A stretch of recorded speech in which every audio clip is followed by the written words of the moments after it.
자, 마태복음 5장 예수님이 팔복에 대해서 말씀하신 그 내용을 또 우리 같이 한번 읽어보겠습니다. 자, 1절서부터 12절까지 천천히 같이 한번 읽어보겠습니다.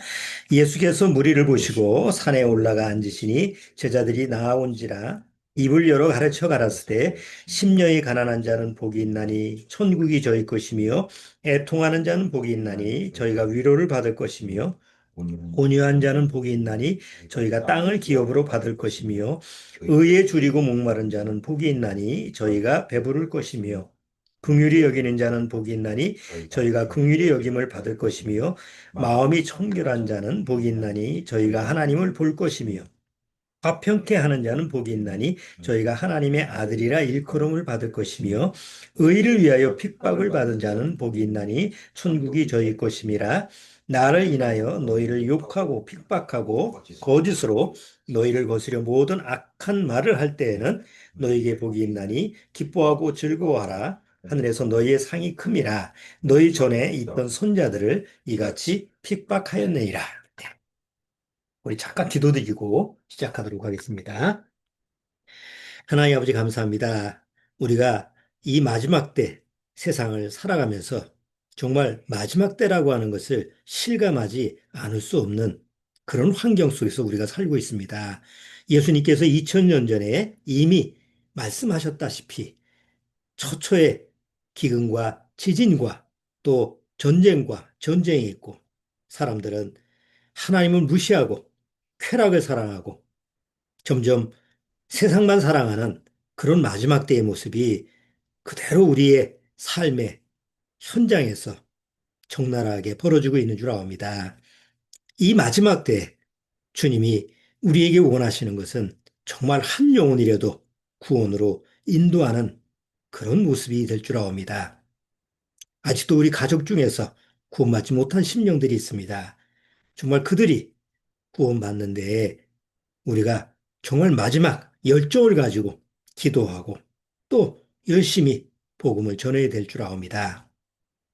어느 날 주님이 부르시는 그날에 우리가 정말 안타까움만 가지고 주님의 부르심을 받지 않고 온 가족이 같이 주님의 부르심에 응할 수 있도록 주님께서 축복해 주옵소서. 시종을 주님께 부탁드리오며 예수님의 이름으로 기도드리옵나이다. 아멘. 자, 오늘 일곱 번째 예수님이 말씀하신 복에 대한 부분을 같이 한번 다뤄보죠. 일곱 번째는 화평케 하는 자는 복이 있나니 저희가 하나님의 아들이라 일컬음을 받을 것이며라는 그런 말씀이죠. 자, 이 화평케 한다라고 하는 것은 우리가 보통 생각할 때 이게 사람들과 싸우지 않고 그냥 좋게 좋게 지나는 거구나 이렇게 쉽게 생각하면 간단히 그렇게 생각할 수 있는데 여기 앞에 내용, 첫째 복서부터 쭉 순서로 보면 왜 화평케 하는 자의 복이 뒷부분에 있는가라고 하는 것을 우리가 좀 살펴봐야 돼요. 자, 먼저 우리가 지금까지 다뤘던 게 심령이 가난한 자가 복이 있는데 이제 그게 천국이 저희 것이며 그 다음에 심령이 가난하게 되면 자기 죄에 대해서 애통하는 마음이 생기죠. 그래서 애통하는 자는 복이 있고 위로를 받을 거라고 그랬어요. 자, 심령이 가난하고 죄에 대해서 애통하면 마음이 낮아지죠. 온유라고 하는 것은 예수님처럼 마음이 겸손하고 낮아지는 걸 얘기해요. 그래서 마음이 부서지고 아주 그냥 하나님 앞에서 완전히 무너지는 그런 마음 상태가 돼야만이 온유한 마음이 되는 거고, 그 다음에 온유한 마음을 가지고 있는 사람이 이제 하나님의 뜻, 의에 줄이고 목마르게 돼. 세상 뜻이 아니라 내 뜻이 아니라 오직 하나님의 뜻을 구하고 아주 갈구하는 이런 마음의 자세가 돼요. 자, 그 다음에 다른 심령에 대해서, 다른 영혼에 대해서 이제 긍휼히 여기는 이런 마음을 가지고 있죠. 자, 이렇게 다른 영혼에 대해서 긍휼히 여기는 자가 되면 마음에 항상 청결함을 가지고 있어야 되죠. 그래서 마음의 청결함을 가지고 있는 자는 복이 있고, 그러면 이제 하나님을 늘 볼 수 있는 시각적으로 보는 게 아니라 영안으로 보게 된다. 자, 그럴 때 다른 사람을 화평케 하는 사람이 된다. 화평케 하는 사람이 되는 사람은 바로 하나님의 아들이다라고 일컬음을 받는다. 이렇게 순서가 이렇게 쭉 이루어져 가고 있어요. 그러니까 이게 뭐 뒤죽박죽 돼서 뭐 화평케 하는 자가 먼저 들어가고 막 이렇게 뒤죽박죽 순서가 그렇게 되면 안 돼요. 이미 성경에서 기록된 거는 다 하나님의 의도와 뜻이 담겨져 있기 때문에 이것도 순서대로 이렇게 왜, 화평케 하는 그런 내용이 이 일곱 번째 가 있느냐. 그리고 왜 마지막은 또 그 내용이 들어가 있느냐. 이제 이런 부분에 대해서 우리가 살펴보는 거예요. 자, 오늘은 이제 화평케 하는 자의 복이 에, 하나님의 아들이다라고 하는 이름을 받는데, 물론 구원받은 사람들은 다 하나님의 자녀예요. 너희가 다 하나님의 아들이라 인정을 받는 거죠. 딸도 있는데요. 아니, 하나님의 공식 명칭이 다 하나님의 자녀, 아들이라고 그러는 거예요. 자, 그런데 과연 그러면 화평케 하는 자라고 하면 그러면 요즘 그 화평케 하는 자의 파키스탄 총리? 지금 뭐 계속 어, 이란하고 지금 미국하고 막 싸우고 그러는데 중간에 파키스탄이 어떻게 갑자기 또 파키스탄 총리가 나와서 중재를 하고 이런 모습을 보면 그런 사람을 얘기하는가? 잘 안 되잖아요, 근데. 과연 사람들은 우리가 세상에서 다 평화롭게 살기를 원하고 다 사람과 사람끼리 화평케 살기를 원하지만 실제로 그렇게 이루어지나요, 세상이? 우리가 실제로 살아가면서 세상이라고 하는 세상이라는 자체가 화평이라고 하는 말하고는 거리가 멀어요. 맨날 보면 시비 걸릴, 뭐, 마음에서 이게 뭐, 막 욱하는, 일. 아니, 나하고 아무 관계가 없는데. 그렇잖아요?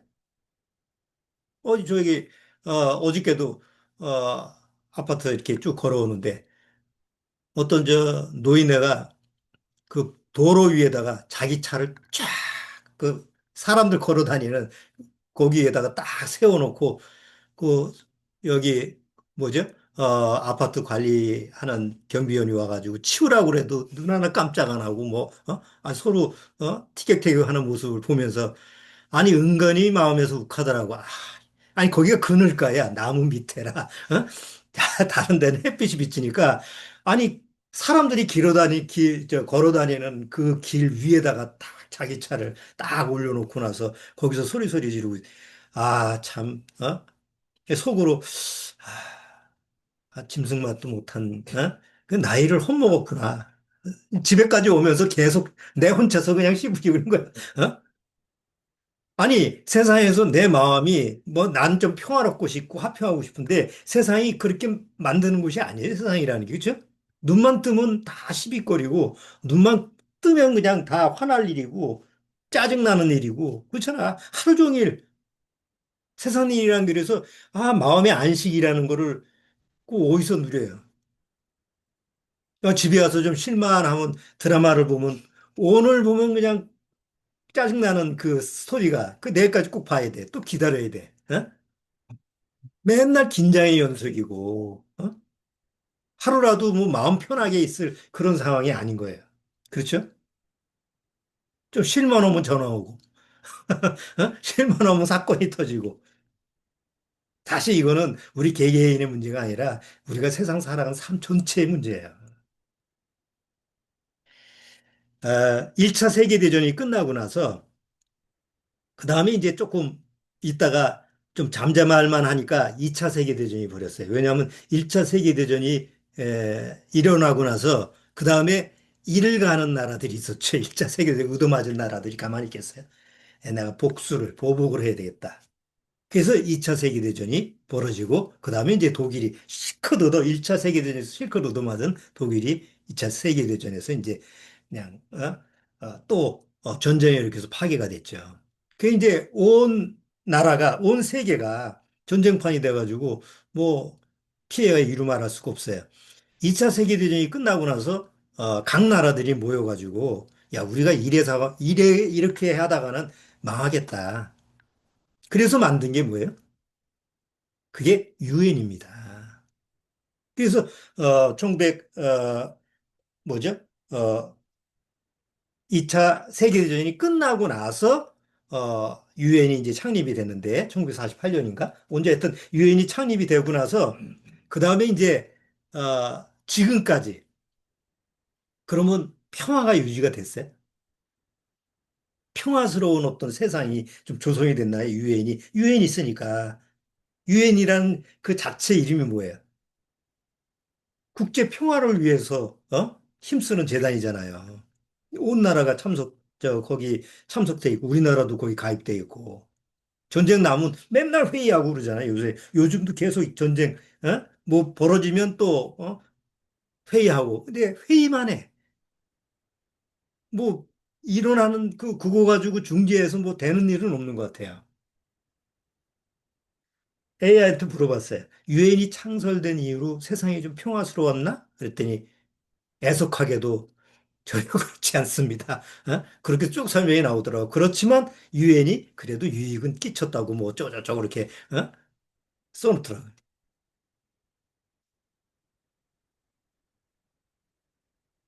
사실은 정말 세상이라고 하는 거 그 이후로도 지금까지도 조용할 날이 없었어요. 평화를 위해서 아까 화평케 하는 자는 하나님의 아들이라 일컬음을 받는다고 하는데 하나님의 아들은 좀 너무 어려우니까 그냥 세상의 상을 받은 사람이 있어요. 화평케 하는 걸 위해서. 그래서 노벨 평화상을 받은 사람들이 있죠. 최초의 노벨 평화상을 받은 사람이 누군가 했더니 앙리 뒤낭이더라고요. 앙리 뒤낭은 국제 적십자를 창립한 사람이에요. 국제 적십자 협회 있죠.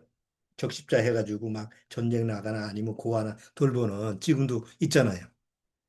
그 적십자를 창립한 앙리 뒤낭이라고 하는 사람이 최초의 노벨 평화상을 받았다고 그래요.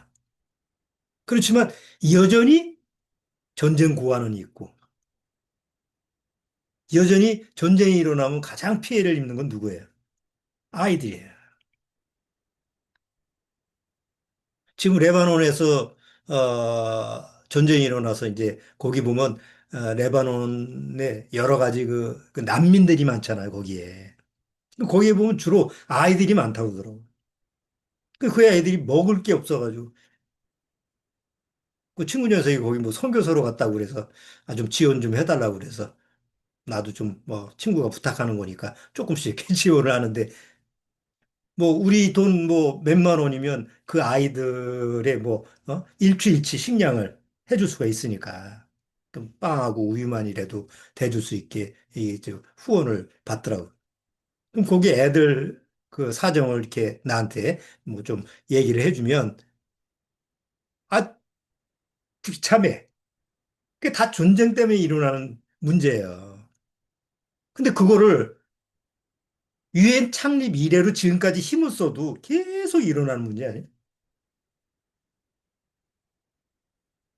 노벨 평화상 받은 사람 중에서 유명한 사람을 좀 보니까 마틴 루터 킹 목사가 있었죠. 인종차별 때문에 아주 힘썼던 사람인데 그러면 인종차별이 없어졌나? 여전히 인종차별이 있죠. 마더 테러사라고 하는 유명한 수녀, 빈민 소외계층을 돌봤어요. 그래서 이제 노벨 평화상을 받았는데 여전히 빈민, 뭐 뭐 소외계층 뭐 이런 사람들은 여전히 있죠. 달라이 라마. 종교 평화를 위해서 했는데 여전히 종교는 종교적으로 대립하고 싸우는 건 여전하고 넬슨 만델라고 하는 인권운동가 또 버락 오바마도 노벨 평화상을 받았더라고. 왜 받았는지는 잘 모르겠어요. 뭐 인종 장벽을 좀 위해서 힘썼다고 그래서 받았다고 그러는데 여전히 뭐 그 문제가 해결된 건 아니에요. 우리나라 김대중 대통령도 노벨 평화상을 받았어요. 그렇다고 해서 남북 문제가 지금 해결됐나요? 여전히 미사일 쏘고 어? 그러니까 아무리 세상에서 평화를 위해서 애를 써도 뭐 그때뿐이지. 어떤 평화를 이렇게 조성을 해가지고 그걸 유지시킬 수는 없는 거예요. 여태까지 이 세상이. 그럼 앞으로도 마찬가지죠. 점점 더 심하겠지. 근데 우리가 성경을 보면 세상이 막 시끄럽고 막 사람들이 아, 이거 나 진짜 힘들어서 못 살겠다. 막 이랬을 때 뭔가 세상을 좀 평화롭게 이렇게 이끌고 가는 지도자가 하나 나타난다고 그랬어요. 그게 바로 적그리스도예요. 근데 실제로 적그리스도가 나타나면 잠시 세상에 평화가 일어나요. 그래서 이 파키스탄의 그 총리 같은 사람이 지금 같은 이런 문제를 가지고 이렇게 일어나는 것은 하나의 예예요. 아, 평화는 지금 조성이 안 됐지만 그런 식의 모습을 가지고 전 세계적인 문제를 가지고 예를 들어서 전쟁뿐만 아니라 지금 석유 파동 때문에 앞으로 일어나는 문제가 일단은 식량 문제예요. 일단 비료가 생산이 안 된다고 그러니까. 또 우리나라 그렇잖아요. 비닐도 생산이 안 돼, 비료도 생산이 안 돼. 지금 앞으로 이게 막 밀려오는 파도가 적적이 그냥 계속 문제거리인데 지금은 우리가 실감을 못 하는 거예요. 계속 이제 6개월 지나고 1년 지나면 이제 그 여파가 막 밀려오겠지. 지금 석유 못 사죠?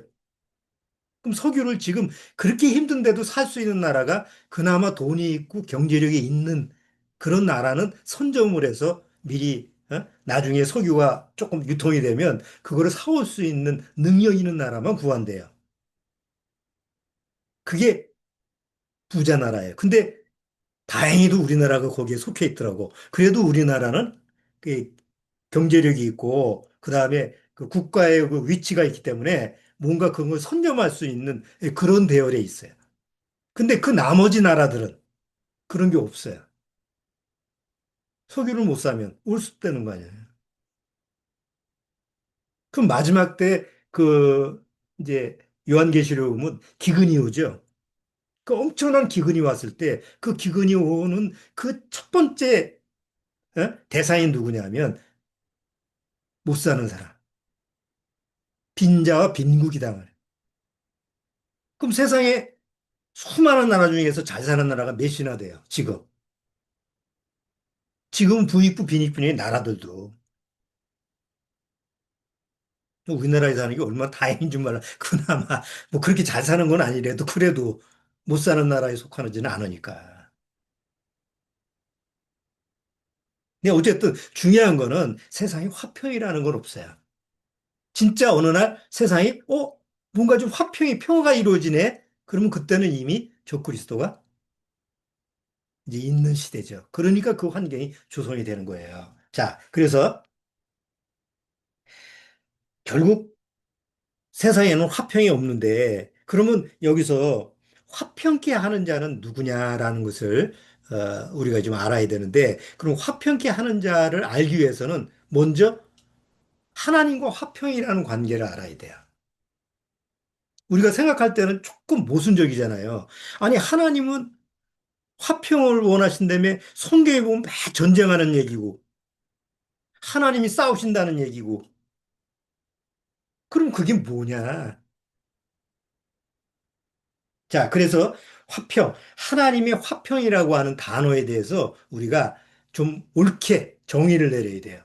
하나님이 말씀하시는 화평, 하나님이 말씀하시는 평화라고 하는 것은 싸움이 없는 상태를 얘기하는 게 아니에요. 다툼이 없는 상태를 얘기하는 게 아니에요. 아, 그냥, 너 좋고, 나 좋고, 누이 좋고, 매부 좋고, 아무 다툼도 없고, 그냥 허허 하면서 그렇게 지내는 것을 하나님이 화평이라고 하지 않는 거예요. 우리가 성경에 보면은 하나님은 싸우시는 하나님이에요. 물론 이스라엘 민족을 위해서 싸우시는 그런 하나님으로 구약에서 나오잖아요. 근데 신약에서는 누구를 위해서 싸우세요? 구원받은 성도를 위해서. 자, 이 세상이 막 혼란스럽고 어지럽잖아요. 막 전쟁이 나고. 그게 하나님 탓이에요? 왜 세상에서 전쟁이 일어나죠? 사람과 사람끼리 다투고 부부끼리 다투고 형제지간끼리 다투고 그다음에 뭐 어, 이웃과 다투고 아니 세상에서 나라와 나라끼리 다투는 그 근본적인 원인이 뭐예요? 다 정욕 때문에 그렇죠. 그래서 야고보서 1장에, 야고보서 1장 한번 보시죠. 자,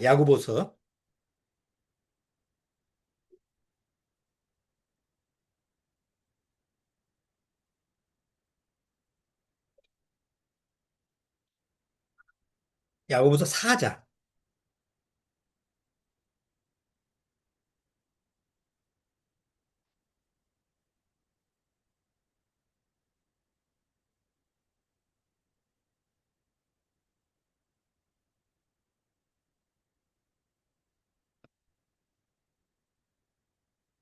자, 야고보서 4장 1절 보세요. 야고보서 4장 1절. 너희 중에 싸움이 어디로 다툼이 어디로 쫓아나느냐 너희 지체 중에서 싸우는 정욕으로 쫓아나는 것이 아니냐. 싸움의 원인, 전쟁의 원인, 다툼의 원인은 바로 우리 안에 있는 정욕, 욕심 때문에 그런 거예요. 결국 욕심은 죄잖아요. 죄가 바로 우리 안에 욕심을 일으키고 그 욕심 때문에 결국 모든 죄가 열매로 맺어지는 거 아니에요? 자, 그렇다면 이 욕심 정욕이라고 하는 게 어디로서부터 왔어요? 하나님이 원래 우리를 창조하셨을 때 그게 있었나요? 하나님이 이 세상을 창조하셨을 때 보면 하나님은 질서의 하나님이에요. 혼란의 하나님이 아니에요. 어지러움의 하나님이 아니라고 있어요. 거기 한번 보죠. 고린도 전서 14장. 고린도 전서 14장.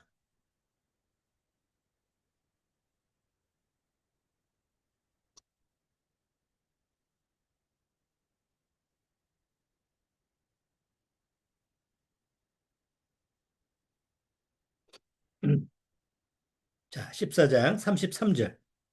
14장 33절에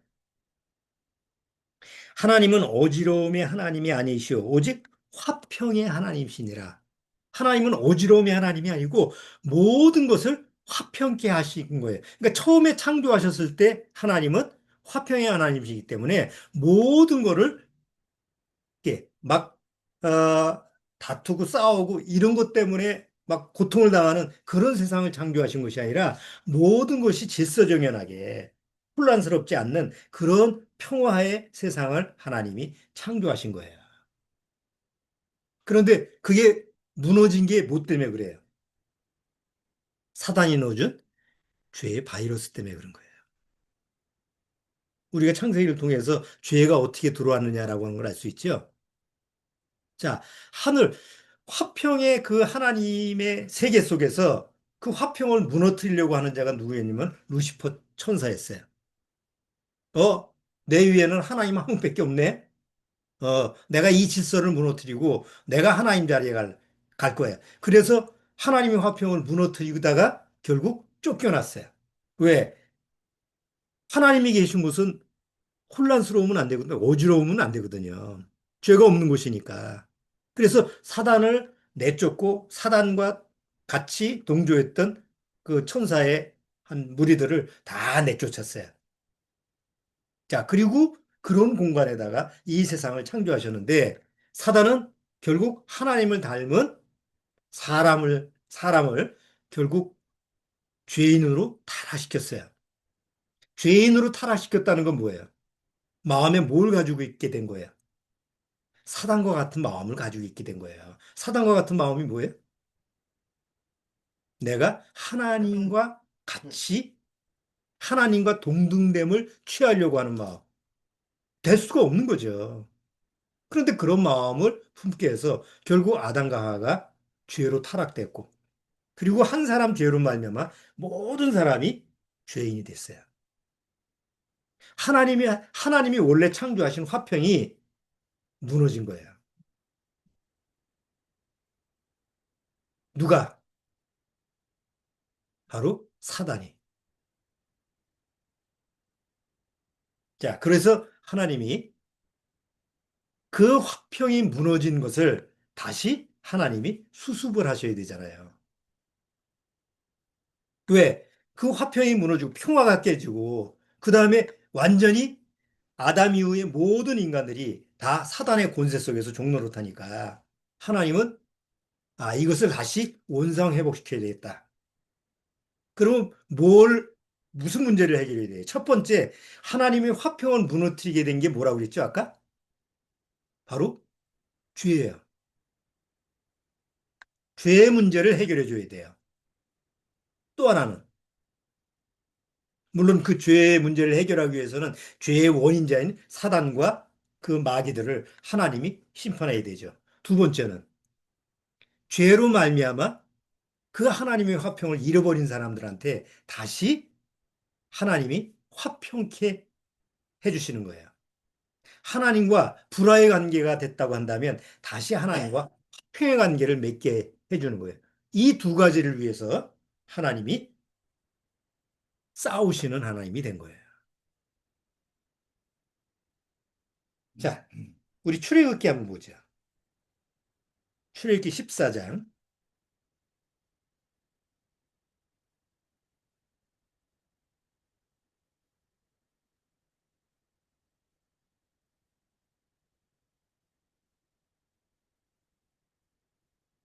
자, 출애굽기 14장 14절.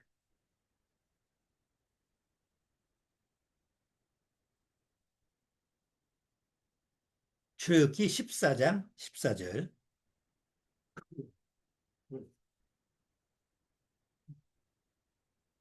자, 다 찾으셨으면 14장 14절 같이 읽어보죠. 여호와께서 너희를 위하여 싸우시리니 너희는 가만히 있을지니라. 여호와께서 뭐 하신다고요? 싸우신다고 얘기해요. 근데 누구를 위해서? 지금 이스라엘 민족을 위해서 싸우시겠다. 신명기, 신명기 3장 보시죠.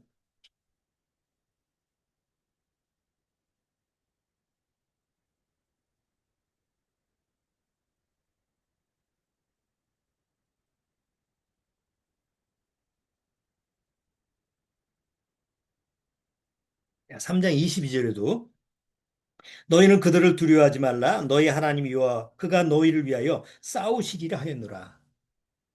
또 여전히 하나님이 싸우신다고 돼 있어요.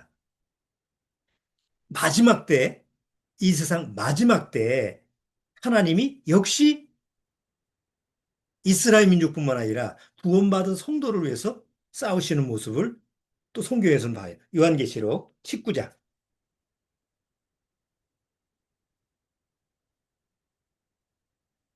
요한계시록 19장.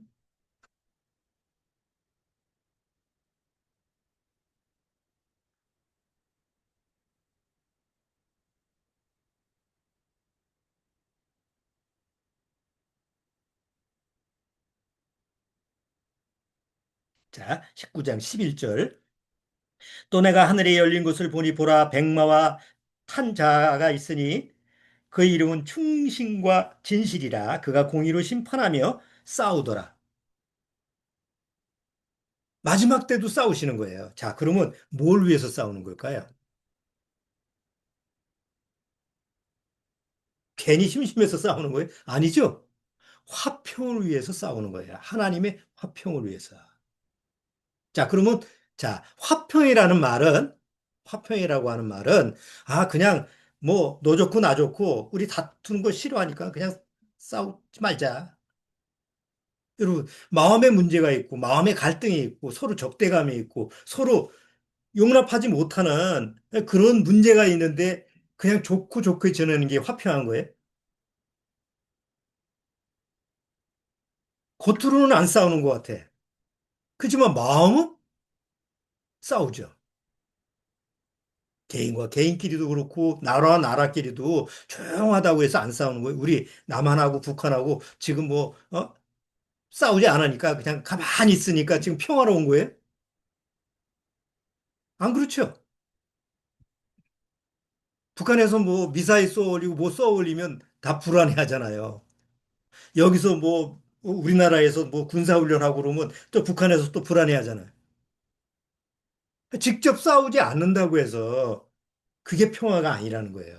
뭐가 해결돼야 돼요? 근본적인 불화의 원인, 근본적으로 평화가 되지 않는 원인이 해결돼야만이 그게 진짜 평화인데, 아까도 얘기했지만, 우리가 이 세상에서 화평을 누릴 수가 없는 이유는 화평하지 못하는 이 세상의 이유는 바로 죄 때문에 그렇단 말이에요. 그래서 하나님이 그 죄라고 하는 문제, 그 죄의 원인자인 사단과 마귀들을 심판하시고 그리고 죄인을 죄로 고통받는 그 죄인을 구원으로 인도하시는 그런 하나님의 그 해답을 위해서 하나님이 싸우신다. 자, 근데 어떻게 싸우느냐가 문제죠. 구약 시대는 어떻게 싸웠어요? 구약 시대는 실제로 하나님이 그 이스라엘 민족을 위해서 싸웠어요. 전쟁 치르듯이. 뭐 하루아침에 적군이 다 죽고 그건 아이들까지도 마찬가지예요. 갓난아이고 뭐고 할 것 없이 하나님이 내가 이스라엘 위해서 심판하겠다 그러면 싹 죽어요. 뭐 핵폭탄 터져가지고 다 죽듯이. 자, 근데 하나님이 화평을 위해서 그렇게 실제로 전쟁을 해가지고 피 흘리고 싸우는 그것은 구약 시대의 하나의 모형적인 모습이죠. 신약에 와서는 이제 하나님의 아들이 와서 전혀 다른 화평을 이룰 수 있는 방법을 세상에다가 주신 거예요. 그게 바로 뭐냐? 예수님의 십자가다. 예수님이 오셨는데 이런 말씀을 해요. 어, 내가 세상에 화평을 주기 위해서 온 게 아니다. 검을 주기 위해서 왔다. 칼을 가지고 왔다.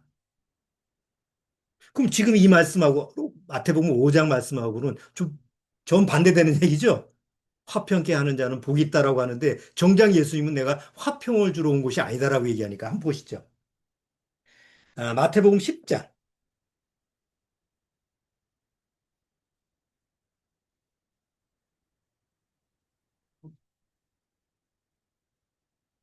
자, 마태복음 10장.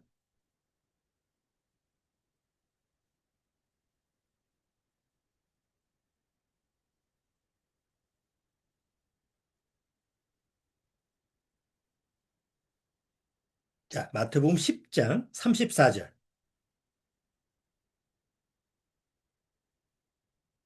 10장 34절. 자, 읽어볼게요. 내가 세상에 화평을 주러 온 줄로 생각하지 말라. 화평이 아니요 검을 주러 왔노라. 내가 온 것은 사람이 그 아비와 딸이 어미와 며느리가 시어미와 불화하게 하려 함이니 사람의 원수가 자기 집안 식구리라. 아니 이게 도대체 아까 화평케 한 예수님은 화평을 위해서 세상 평화를 위해서 오셨다고 생각한 모든 그 기독교인들이 그렇게 생각을 하잖아요. 그래서 평화를 위해서 뭐 어디 시위를 하든가 그런 거 보면 뭐 세상 평화를 위해서 뭐 이런 거로 슬로건을 정하고 그러는데 여기서 예수님이 말씀하신 것은 내가 세상에 화평을 주러 온 것이 아니다라고 얘기하니까 도대체 이게 어떻게 되는 거냐? 자, 예수님이 이 세상에 오신 것은 진짜 세상에 화평을 주러 오셨는데 그 화평을 주시기 위해서 처리해야 되는 게 뭐예요? 바로 죄의 문제예요.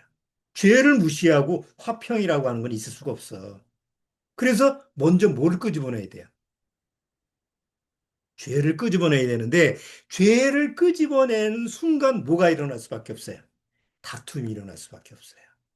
그러니까 뭐 여기 사람이 그 아버지와 아들이 불화가 되고 또 딸이 엄마하고 불화가 되고 며느리와 시어미가 불화가 되고 서로 감정 싸우는 게 아니고 세상 것 가지고 싸우는 게 아니라 바로 복음이 들어가서 죄라고 하는 것이 드러나면 결국 거기서는 전쟁이 일어날 수밖에 없다 말이에요. 그래도 그 문제가 일어나야만이 평안이라고 하는 것을 얻을 수가 있다 그러는 거예요. 그렇죠? 우리가 구원받고 나서 어떤 사람한테 상담을 할 때, 이 대화를 나눌 때, 우리는 이제 죄 문제서부터 얘기해요.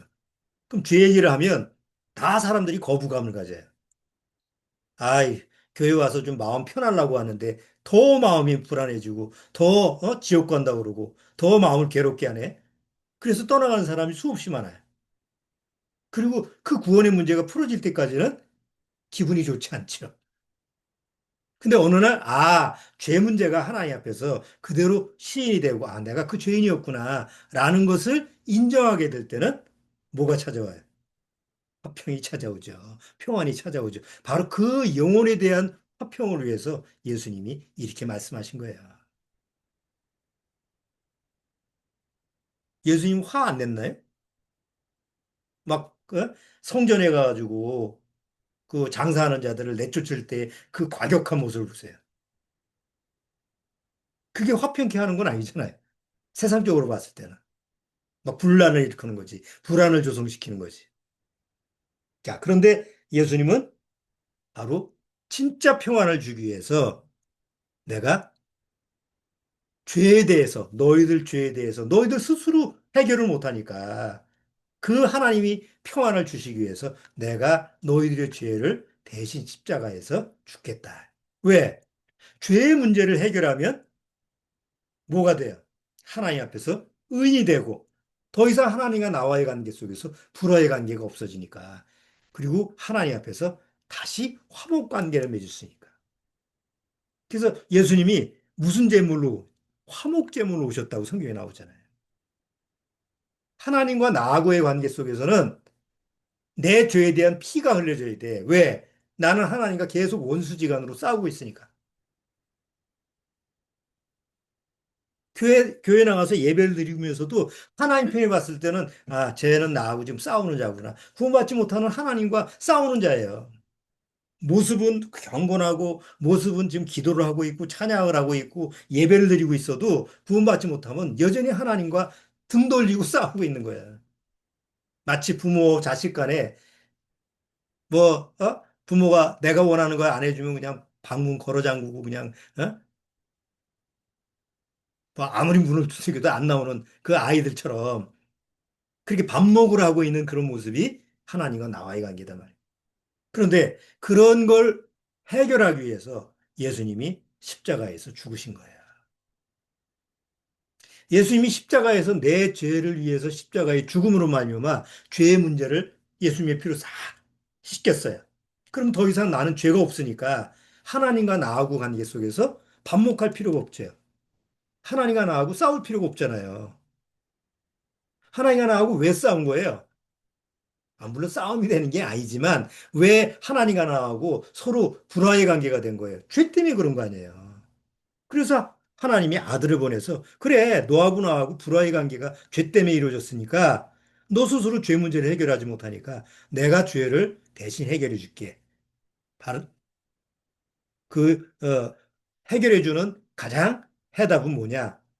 내가 아들의 모습으로 가서 네 대신 십자가에서 죽을 거야. 근데 십자가에서 죽을 때는 내 죄에 대해서 예수님이 피를 흘려서 내 죄에만 사해 주는 것으로 끝나는 게 아니에요.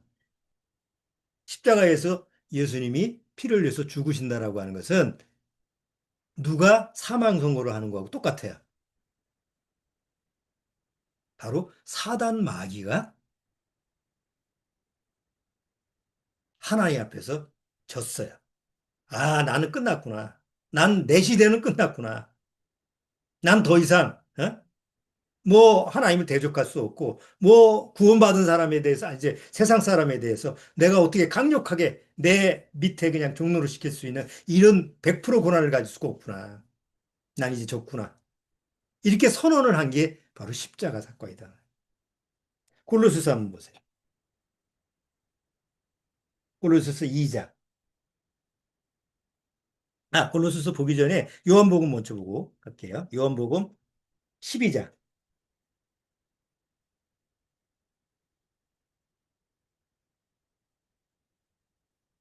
요한복음 12장.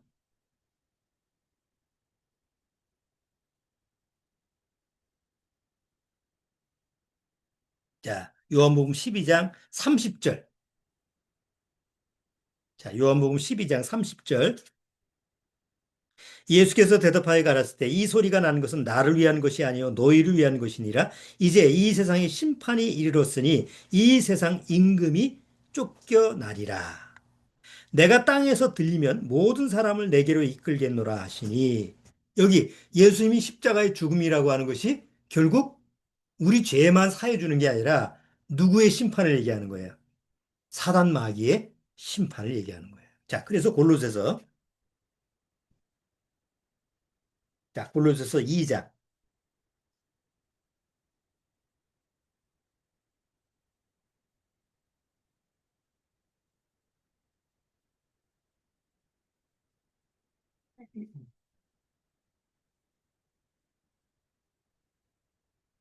자, 골로새서 2장 13절.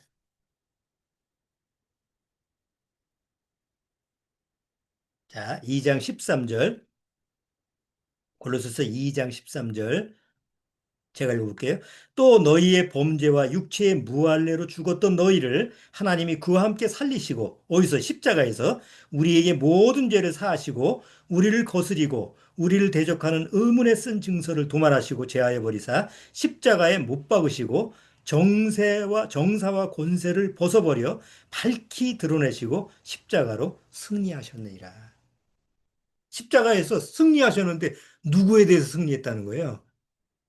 바로 사단 마귀, 이 세상에 대해서, 악의 세상에 대해서 승리하셨다는 거죠. 아니 죽는 게 뭐가 승리예요? 근데 하나님의 화평케 하는 해답이 바로 이거다 말이에요. 십자가가. 그 십자가의 공로 때문에 우리가 하나님과 뭐가 된 거예요? 화해가 되고 화목된 자가 된 거예요.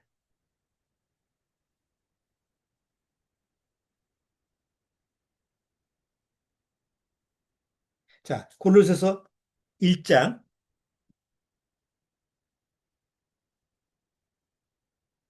골로새서 1장 19절.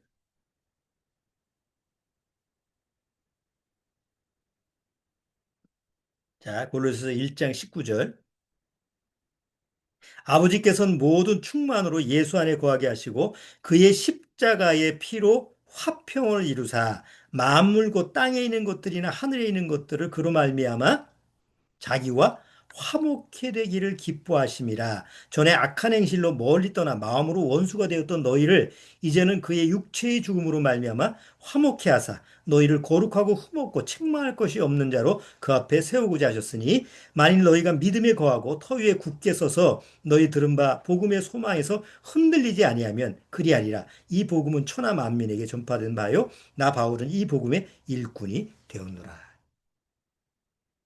제가 설명을 안 해도 그렇죠? 이 내용에 보면 십자가의 피로 말미암아 하나님과 나하고 화목해 된 자다. 자, 이제 에, 화해하게 하는 자가 누군지 아시겠죠? 예수님은 누구의 아들이에요? 하나님의 아들이잖아요. 그럼 하나님의 아들로서 무슨 일을 하셨어요? 죄인을 하나님과 화목해 하셨죠? 자, 그러면 아까 일곱 번째 복 잘 보세요. 화평케 하는 자는 복이 있나니 저희가 하나님의 아들이라 일컬음을 받을 것이라고 그랬죠? 자, 그럼 보세요. 하나님의 아들로 오신 예수님은 화평케 하는 자였어요. 뭘 통해서? 십자가를 통해서 우리의 모든 죄를 당신이 짊어지시고, 그리고 그 죄를 사해 줌으로 말미암아 하나님과 나하고 원수된 자로서 그 원수 자리를 싹 제해버리고 하나님과 나하고 화목해, 화평케 했어요. 자, 그런데 이제 구원받았어요. 예수님이 영이 내 안에 들어왔어요. 자, 내가 구원받지 못한 내 가족이나 구원받지 못한 내 이웃이나 친구나 다른 사람한테 나는 그 사람과의 관계 속에서 어떤 일을 할 수가 있어요? 그 사람을 하나님의 말씀으로 인도해 와서 네가 하나님 앞에서 죄인이라고 하는 것을 드러나게 해서 결국 너는 하나님과 원수된 자니까 예수 그리스도를 통해서 그 복음을 받아들이면 하나님과 화평케 할 수 있어. 라는 복음을 전할 수 있죠? 우리는 예수님처럼 대신 십자가에 못 죽어요. 그 상대방을 구원받지 못한 그 다른 사람을 위해서 내가 대신 뭐 해줄 수 있는 게 아무것도 없어요. 그러나 딱 하나. 그 사람을 하나님의 말씀 앞에 인도를 해서 그 사람으로 하여금 예수 그리스도를 믿고 예수님의 피의 공로로 하나님과 화평케 할 수 있는 일을 할 수가 있단 말이에요. 그러면 내가 인도를 해서 그가 구원을 받으면 나는 뭐가 되는 거예요? 화평케 하는 자가 될 수 있는 거죠. 우리가 그 일을 하잖아요. 그 일을 할 수가 있죠. 그럼 화평케 하는 자들은 복이 있다. 왜? 그 사람이 누구니까? 하나님의 아들이니까. 예수님과 똑같은 모습을 취할 수 있기 때문에 하나님의 아들이라 일컬음을 받는 거예요. 고린도 후서 5장 18절.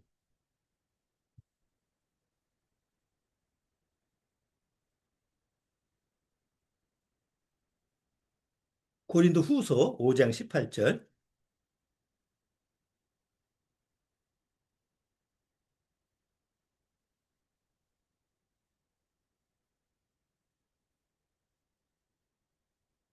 자, 5장 18절 같이 읽어보죠. 모든 것이 하나님께로 났나니 저가 그리스도로 말미암아 우리를 자기와 화목케 하시고 또 우리에게 화목하게 하는 직책을 주셨으니 뭘 줬다고요? 화목하게 하는 직책을 줬단 말이에요. 그러니까 더불어서 그냥 싸우지 말고 사는 사람과 그냥 친하게 지나고 아무 문제 없이 그냥 속으로 참고 이제 그런 얘기가 아니다 말이에요. 그거는 바로 예수님이 하시는 화평케 하는 일에 우리가 그 직책을 가지고 있기 때문에 그 한 영혼을 인도하는 부분에 대해서 예수님처럼 그 역할을 우리가 감당할 수 있는 거죠. 아우, 이 말하면 기분 나쁠 텐데. 기분 나쁘지, 죄에 대한 얘기를 하는데. 그래도 그 사람의 영혼을 구원하기 위해서는 얘기할 수밖에 없는 거야. 우리가 다 그러잖아요. 그리고 우리는 여전히 육체가 있는 동안 이 세상에서는 싸워야 돼요. 뭐하고? 다른 사람과 싸우고, 감정 싸움하고, 또 세상적인 거, 이런 거 싸우지 말고, 선한 싸움을 싸우자 말. 사도 바울이 디모데한테 계속 얘기해. 선한 싸움을 싸우라. 죄와 싸우는 거예요. 내 육의 성품하고 싸우는 거고, 남의 죄하고 싸울 필요가 없어요. 내 죄, 여전히 내 죄, 내 육의 성품과 싸우는 악의 권세, 마귀와 이 세상 권세자, 사단 마귀와 싸워야 될 이 의무가 있는 거죠. 이 화평함이라고 하는 건 굉장히 중요한 거예요. 자, 하나만 보고 마칠게요. 히브리서 12장. 히브리서 12장.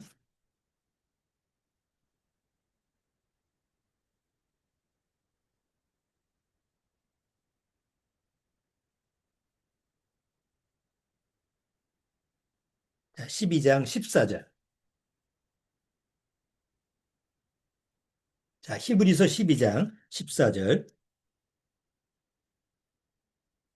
모든 사람으로 더불어 화평함과 거룩함을 쫓으라. 이것이 없이는 아무도 주를 보지 못하리라. 여기 보면 모든 사람으로 더불어 화평함만 있으면은 이런 오해를 할 수 있어요. 누구든지 어떤 사람이든지 싸우지 말고 그냥 좋게 좋게 지내는 걸 얘기하는 거구나. 이렇게 얘기하는데 이렇게 생각하기 쉬운데 여기는 화평함과 같이 따라가는 게 뭐죠? 거룩함이에요. 거룩함이라는 게 뭐예요? 하나님의 의, 하나님의 진리예요. 하나님의 진리를 왜곡시키거나 하나님의 진리를 갖다가 더럽히거나 하나님의 진리라고 하는 것을 뭔가 훼손하고 이런 사람들한테도 같이 막 동화되고 같이 함께하는 그게 평화가 아니다.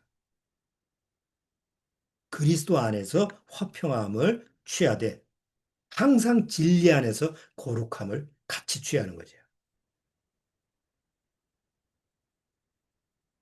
세상에는 화평이 없습니다. 절대로 없습니다. 그런데 언젠가 성경에는 약속이 돼 있어요. 세상이 화평할 것이라고. 그게 언제냐? 바로 천년왕국 때예요. 우리가 다 이 지상에서 올라가서 부활체를 입고 예수님과 이 세상에 내려왔을 때 천년 동안은 정말 세상에 전쟁이라는 게 있을 수 없는 그 화평이라는 것을 우리는 천년 동안 경험을 할 거야. 물론 마지막 천년 끝에 가서는 하나님이 마지막 종말을 위해서 사단 마귀를 잠시 풀어놓는 마지막 전쟁이 뭐 예언이 돼 있지만 우리는 뭐 거기엔 우리 영향을 받지 않으니까 바로 천년 동안 진짜 하나님이 원래 이 세상을 창조하실 때 화평의 그 세상을 하나님이 원하시는 그 화평의 세상을 우리는 실제로 경험하고 누리게 될 약속이 있죠. 자, 그 부분에 대해서 우리가 소망을 갖고 오늘 일곱 번째 화평케 하는 자가 누구냐? 바로 구원받은 우리라고 하는 거. 또 하나님 앞에서 화평함이라는 것은 세상에서 얘기하는 그냥 좋고 좋은 그런 식이 아니고 정말 복음을 위해서 예수님이 십자가에서 그 하나님과 화평함을 우리한테 주기 위해서 십자가에 희생을 하신 그 모습을 우리가 구원받고 나서 예수님의 복음을 전하는 그런 삶의 모습으로 이게 연결을 시키면 오늘 화평케 하는 자가 하나님의 아들이라 일컬음을 받는 복에 대해서 잘 소화하실 수 있어요. 잘 마음속에서 소화를 잘 해보시기 바랍니다. 자, 오늘은 여기까지 하도록 하죠. 자, 잠깐 기도드리고 마치겠습니다. 하나님, 감사합니다. 정말 화평의 하나님이 그 잃어버린 화평을 위해서 지금까지 그 이 세상에 들어오셔서 우리 대신 싸우시고 죄를 십자가에서 소멸하고 사단 마귀를 심판하시고 이제 정말 우리에게 꼭 필요한 그 평화를 위해서 십자가의 길을 열어주신 줄 압니다. 이 평안이, 이 평화가 늘 말씀을 통해서 매일매일 우리 마음을 잘 적용시켜야만이 우리가 항상 평안한 삶을 경험할 수 있는 줄 압니다. 항상 말씀을 읽고, 말씀을 묵상하고, 교제를 통해서 그 하나님의 평안 가운데 화목해 하는 직책을 잘 감당할 수 있도록 주님께서 우리 심령들을 인도하시고 아직 우리 가족 중에 구원에 관심이 없고 꼭 구원받아야 되는 그런 심령들이 꼭 구원받아야 될 심령들이 있습니다. 그 영혼을 위해서 마지막까지 우리가 열심을 낼 수 있도록 주님께서 인도하여 주옵소서. 예수님의 이름으로 축원합나이다. 아멘. 자, 마치도록 하겠습니다.